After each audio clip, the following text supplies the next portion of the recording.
welcome to the first day.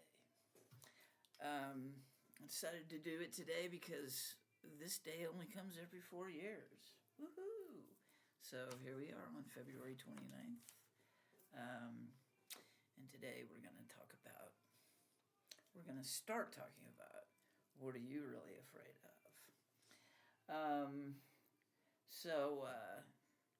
First and foremost, like I said before, I want my discourse to be as polite as possible. I don't know what's happened to that, what's happened to being a polite person, and being nice. And, my grandma always said you catch more flies with honey than you do with vinegar. But, it's just feels good to be nice. My parents always said that when you're mean and nasty and make fun of people and call people names, that means that you have a really low self-esteem yourself. So, there you have it. So anyway, one of the problems facing us these days is the preponderance of just the sheer amount of conspiracy, idiotic crap that gets thrown out there on the internet. Anybody with an opinion could, I don't know. Anyway, it's very hard to discern the truth these days. But here's the thing that I believe, and again, these are my beliefs, and I don't push them on anybody. We'll talk about that at a later date. But I don't believe that the truth is the same for everybody. That the truth depends upon a lot of things. The other day I had a doctor's appointment, and there was this international grocery store close to my doctor's office, and I went to it because I used to work at kind of an international grocery store, and I loved it, and loved the food anyway. And I met this young man who was working the register, and he was from Yemen. I've never met anybody from Yemen before. It was great. And we had the most interesting, conversation. He was Muslim, and I had told him that at one time I had a totally different view on Muslims than I do now because I just didn't know. I was ignorant. And I actually have a couple of friends that are Sufi Muslims. They're the mystics, the whirling dervishes. And I just didn't, this professor said to me, well, you think they're all terrorists because that's what the media says. And you know what they think in like Iran or Iraq or what their media says about the United States? The same stuff, how crazy we are. Christians are crazy, or, whatever you are, you're crazy, you're a terrorist,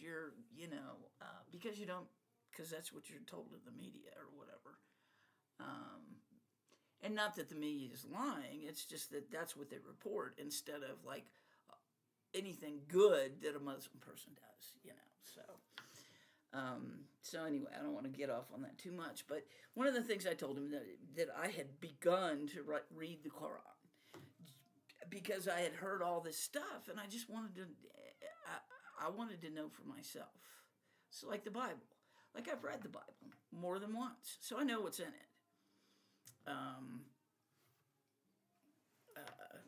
Yeah, we'll just stop there. And he asked me, why did you start reading the Quran? And I said, because I wanted to know the truth. Like, what was really in the Quran instead of what people told me was in there. And I said to him, but the truth isn't exactly the same for everybody. He goes, exactly. And I'll never forget, his face just lit up like, I'm sure he couldn't believe that this almost 60-year-old American woman was having this conversation with him. in Las Cruces, New Mexico, of all places, you know. So, yeah, and I didn't know the truth, or at least I didn't know the facts, and there's no such thing as alternative facts. They're just facts. But anyway, and I've always been like that. Like, I always wanted to examine things for myself and not just take somebody else's word for it. And because ignorance, and not only ignorance, but disdain for learning new things, blocks you from the truth. If you're not willing to examine your own thoughts and beliefs and know what they mean, and then you learn something new that refutes what you believe, and it sounds like, oh my God, have I been wrong? I've been wrong a bunch of times. And when you're never wrong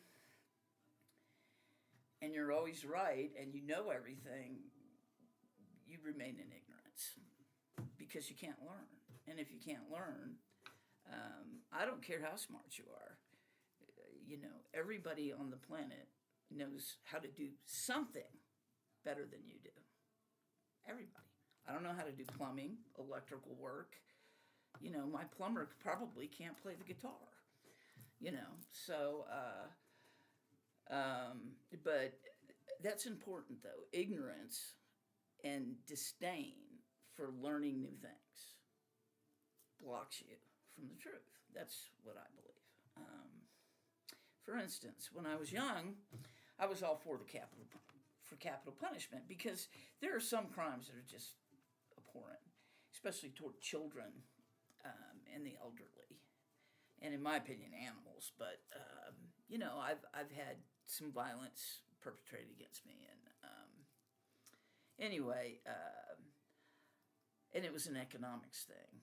I didn't want my tax dollars to feed this person who had raped and murdered a little kid, so I was for the death penalty for things like that, and then I realized that it actually costs more money to put somebody to death than it does to lock them up in prison for the rest of their lives. It costs less money because of the appeals process and lawyers and all that kind of stuff, and so I surmised that the capital punishment wasn't really about economics or anything. It was about vengeance, and it was about, you know, vengeance is mine, saith the Lord. I don't know, I'm now against capital punishment. Not that I don't feel like some of these people don't deserve to die, you know, horrible deaths like they perpetrated on their victims, but who am I to judge? And once you put somebody to death, if you made mistakes, you can't go, oops, we made a mistake, he's dead. You can't fix it. So, and there are a lot of other reasons, but the first was economics. And I was wrong in my thoughts. And when I learned what the truth was, I changed my mind. That's not flip-flopping. That's getting more evidence, and with this new evidence, you're closer to the truth.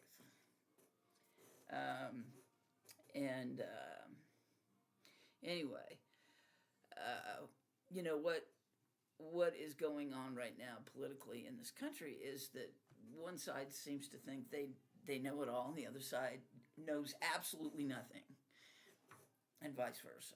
Or, you know, it seems like at this point in time, one of the parties, all they want to do is do the opposite of what the other party does.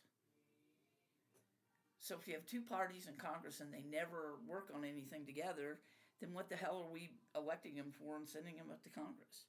They waste so much time and so much money going down rabbit holes and not fixing the, like, we're about to have a government shutdown.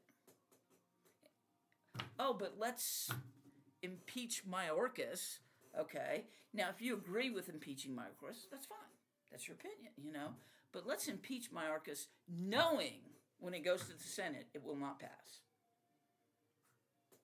Because,